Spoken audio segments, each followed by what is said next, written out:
Boa tarde, sejam todos muito bem-vindos, tanto os irmãos que aqui estão presentes, quanto os irmãos que nos acompanham nas redes sociais. Que o amor do Divino Mestre Nazareno nos envolva a todos nas reflexões de hoje. Para nossa harmonização, eu vou ler Sabedoria Todo Dia, de Lourival Lopes, que nos diz o seguinte: o trabalho é solução. Trabalhar ajuda a esquecer o que passou, superar preocupações e dar direção à vida. Toda vez que você trabalha, a sua ação tem uma força além da simples feitura das coisas. Há uma atividade mental e sentimental que faz esquecer ofensas e erros e propicia renovações e acertos. Afigura-se o trabalho como um bote salva-vidas, onde o tripulante, além de estar a salvo das ondas, ainda pode estender as mãos aos que estão prestes a se afogar. Trabalho é remédio. Trabalhar para se curar de males é medida acertada.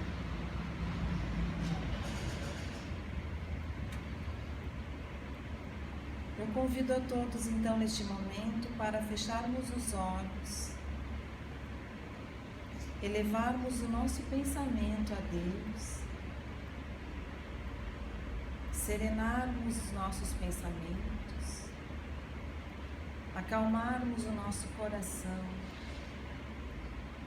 e sentir neste momento os fluidos salutares que a espiritualidade de luz nos traz e nos envolve. E com o nosso coração, com sentimento de gratidão, agradecer a este Pai, soberanamente justo e bom, todas as benesses que Ele nos traz. Agradecer este dia lindo, agradecer a maravilhosa oportunidade de estar aqui, para receber os ensinamentos do Evangelho. Que possamos, com a ajuda do Mestre, levar esses ensinamentos ao nosso coração e que eles possam nos ajudar na caminhada terrena e envolver também a todos os irmãos de caminhada. Que a paz do Cristo fique conosco. Que assim seja. Hoje a nossa irmã Dorli vai nos falar sobre o tema: na hora da provação, a fé é o sustentáculo.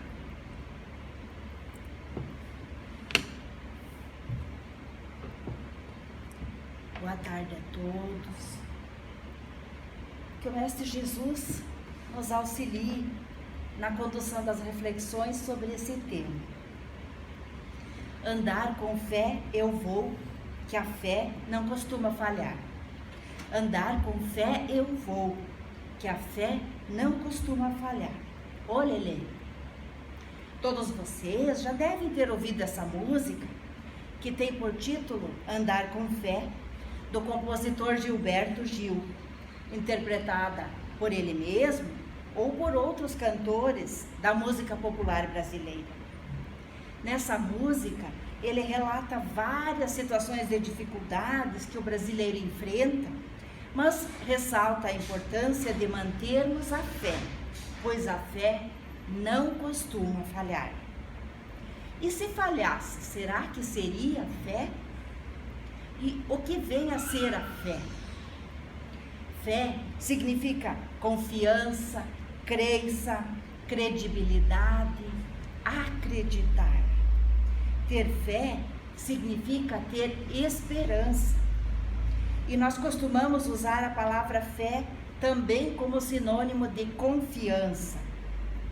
Mas se na origem dessa palavra, tanto no latim como no hebraico, fé significa acreditar, não quer dizer que podemos ficar esperando sentados.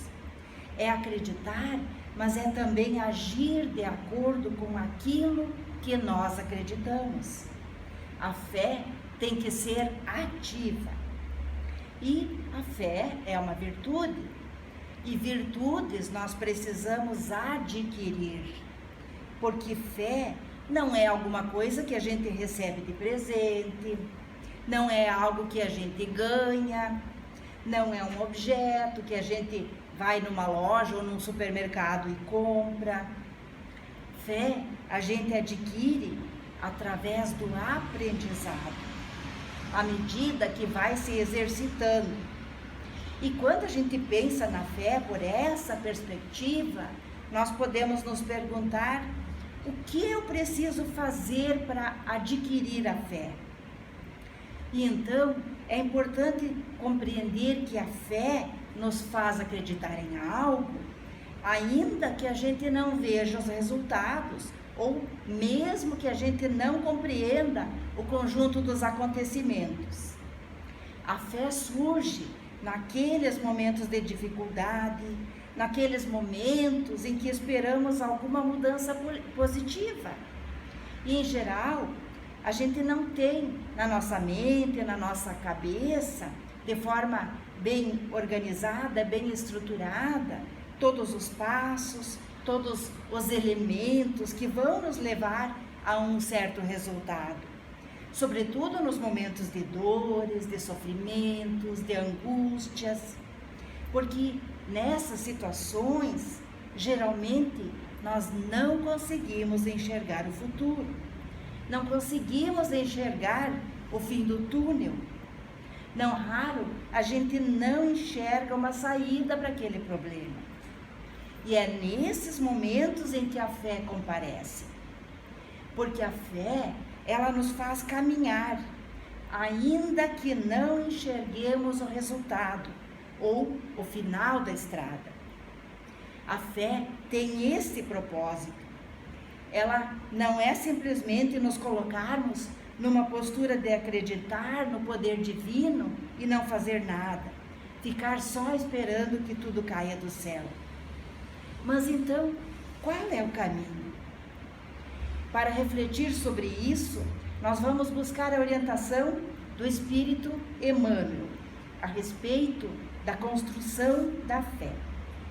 E Emmanuel então comenta a respeito disso num texto psicografado por Chico Xavier, onde ele analisa um pequeno trecho de uma carta de Paulo de Tarso, endereçada a uma comunidade cristã, lá no primeiro século da cristandade.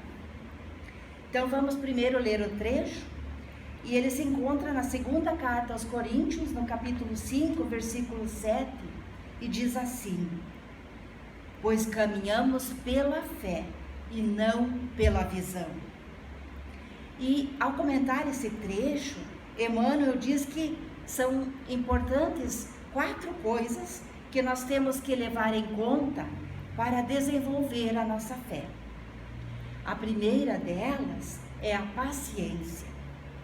Paciência que significa não apenas a gente esperar, mas ter confiança de que aquelas ações que nós estamos fazendo, embora não estejam dando resultado visível agora, que a gente perceba, a médio e a longo prazo darão resultado. E pensemos nisso, especialmente em relação à nossa família. Às vezes a gente pensa assim: mas o fulano agiu de uma forma indelicada, brigou, xingou, perdeu a paciência.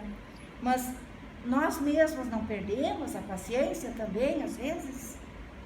E aí, o que acontece? Aquela situação, no outro dia, pode se apresentar completamente alterada.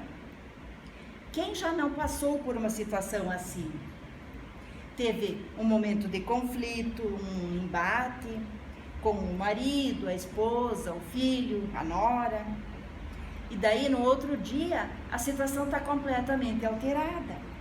Porque a pessoa estava nervosa por causa de alguma coisa, ou ela estava estressada por causa de algum problema no trabalho, na escola. Mas, se nós conseguirmos ter paciência, deixar para lá, no outro dia, a situação se altera. Ou seja, a fé na transformação daquela situação vem do exercício da paciência, de esperar que as coisas se ajustem. É assim também quando a gente planta alguma coisa. Uma semente, por exemplo, ela vai crescer no tempo dela, não no tempo que nós queremos. E cada tipo de semente tem um tempo específico. Então nós precisamos ter paciência. E paciência é acreditar no tempo de Deus para realizar as boas coisas. O outro pilar da fé é o trabalho, porque fé sem trabalho não é fé. Inclusive, o apóstolo Paulo também comenta em uma de suas cartas que a fé sem obras é morta. Então, ainda que eu esteja diante de uma crítica, ainda que eu esteja diante de uma incompreensão, eu vou continuar fazendo o meu trabalho, a minha atividade, eu vou continuar perseverando. E os outros dois pilares para a construção da fé são o perdão e o amor. Usando o perdão, porque a ofensa, quando chega, se ela for respondida com perdão, ela vai trazer um resultado melhor do que se ela for respondida com agressividade. E fé é também amor, porque quando a gente ama, mesmo diante de uma ingratidão, a gente continua amando. Portanto, a escola da fé, o exercício, o aprendizado dela, pressupõe esses 4 elementos: paciência, trabalho, perdão e amor. Todas as vezes que nós exercitamos, que colocamos em prática esses 4 elementos, nós estamos fortalecendo a nossa fé, fortalecendo as bases para que a fé possa se apoiar e nos sustentar, nos amparar. Esses 4 elementos também foram indicados a Saulo de Tarso pelo espírito Abigail, conforme está no livro Paulo e Estevão. Essa obra, que conta a história da conversão de Paulo de Tarso, esse grande divulgador do cristianismo, quando ele estava viajando de Jerusalém para Damasco.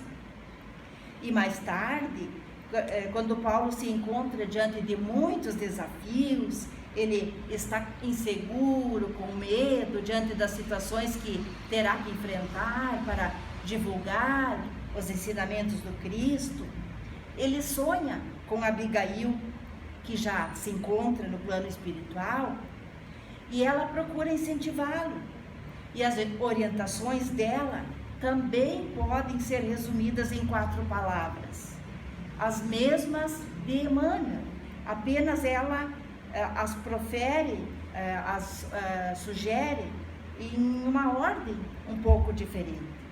Mas nós já sabemos que a ordem dos fatores não altera o produto, não é mesmo?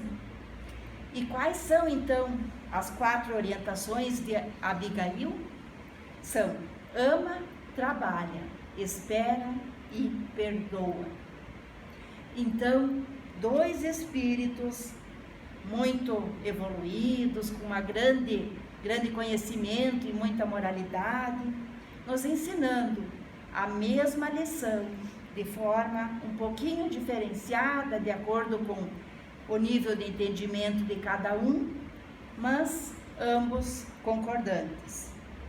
Então, esses 4 mecanismos, quando exercitamos eles, que são a paciência, através da ação do bem, o trabalho, dentro e fora de nós, o perdão e o amor, nem sempre eles vão nos trazer um resultado imediato, mas eles nos dão a oportunidade de compreendermos que, cumprindo a nossa parte, os resultados irão aparecer no tempo adequado, segundo a vontade e a permissão de Deus.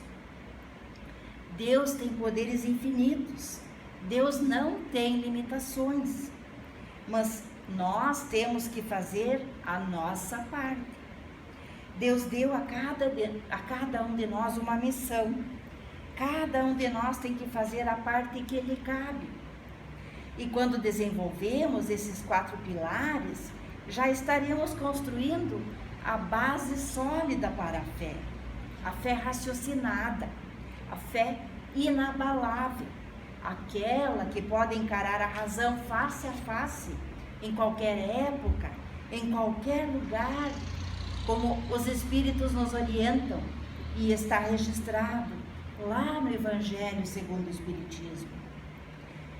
Quando nós fortalecemos esses mecanismos, nós colocamos as forças divinas em ação na nossa vida.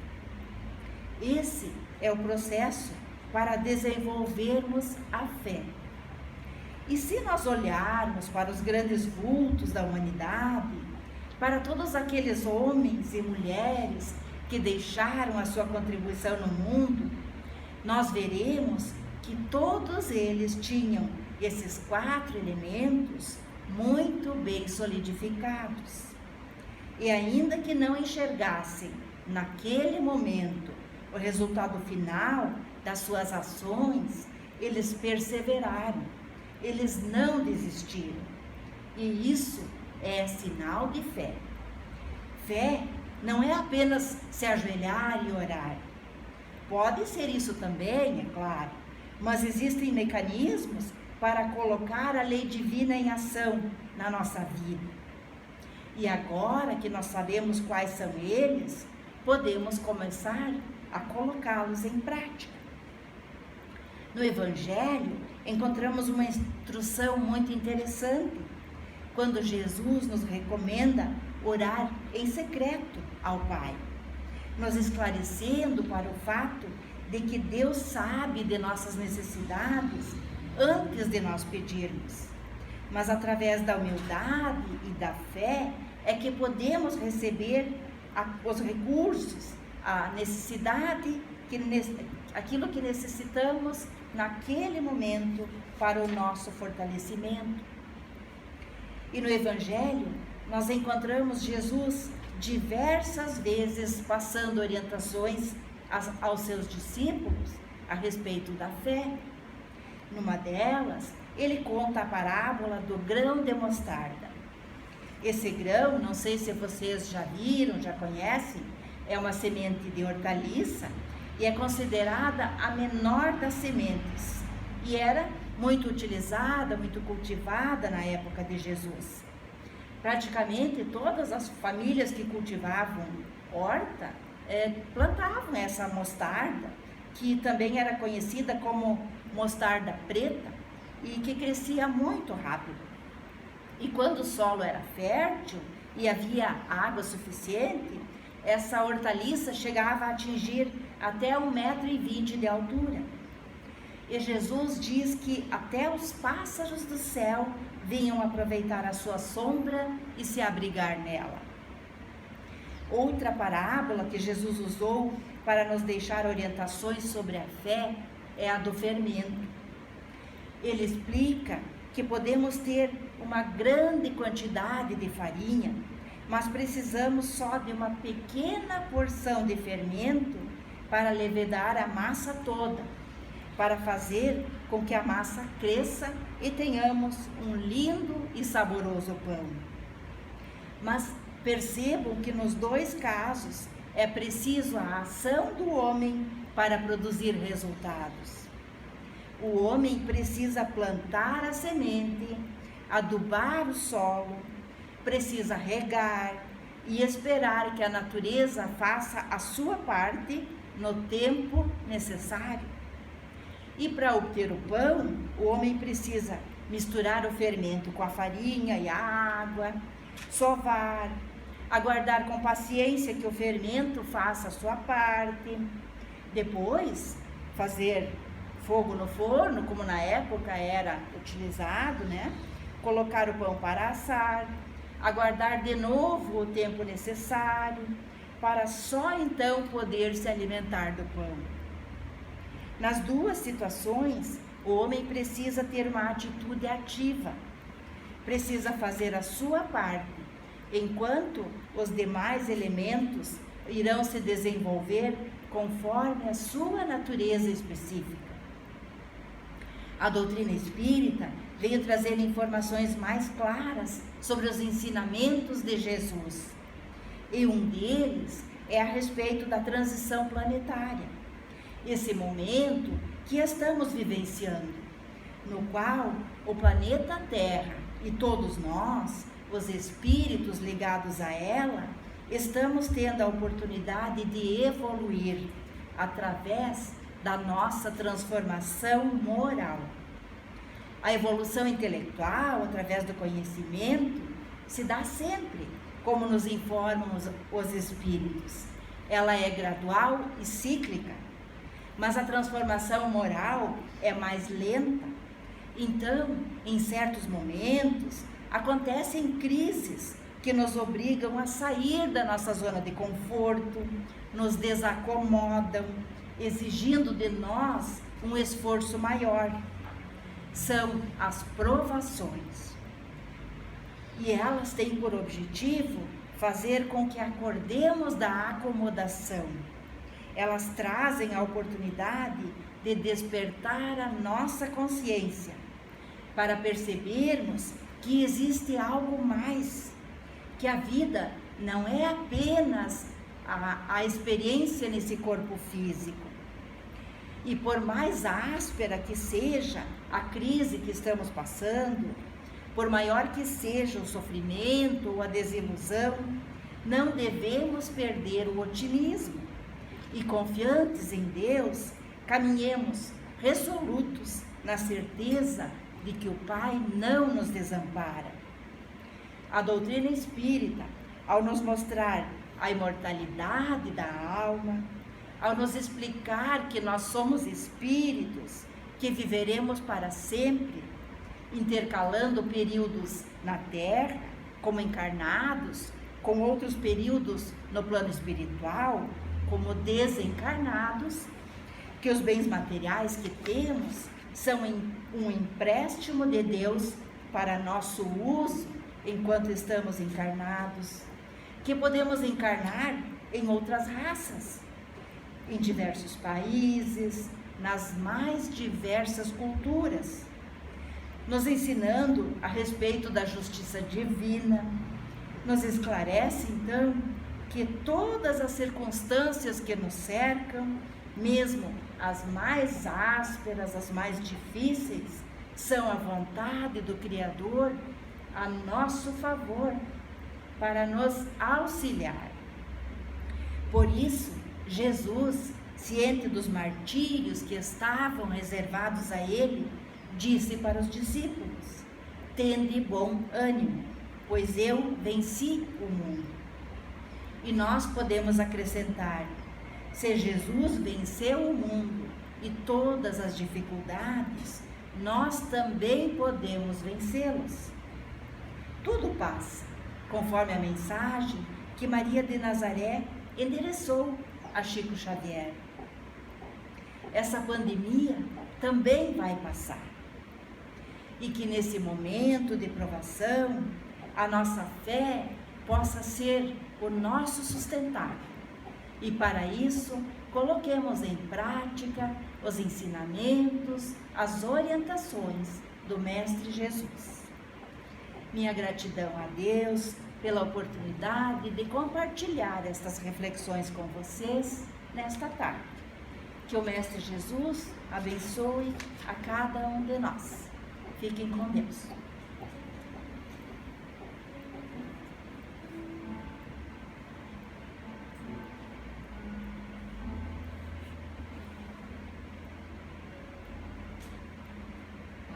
Vamos todos então nos prepararmos para receber o passe espiritual, abrindo nosso coração e nos conectando com Deus e a espiritualidade maior. Querido e amado Pai, nós te louvamos e bendizemos por toda a tua grandeza, por toda a tua criação.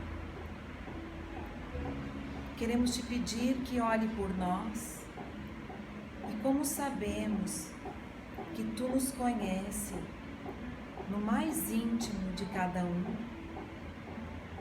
que conhece as nossas dores, as nossas dúvidas e fraquezas, te rogamos que nos dê sabedoria, que nos dê paciência e nos dê perseverança. Querido e amado Mestre Jesus, obrigada por todos os teus ensinamentos, que nós possamos, através da tua mão estendida a nós, dar a mão a ti, caminhar ao teu lado, pois sabemos que tu nos conduzirá ao caminho reto, à porta estreita, a prosseguir neste caminho que nos leva ao Pai e na construção do reino de Deus dentro de nós. Que possamos estender aos nossos familiares, amigos, este sentimento que agora nos invade o coração, essa paz que nos enche a alma. E te pedimos, ó Mestre, que fique conosco por todos os dias de nossa vida. Que assim seja. Boa tarde a todos.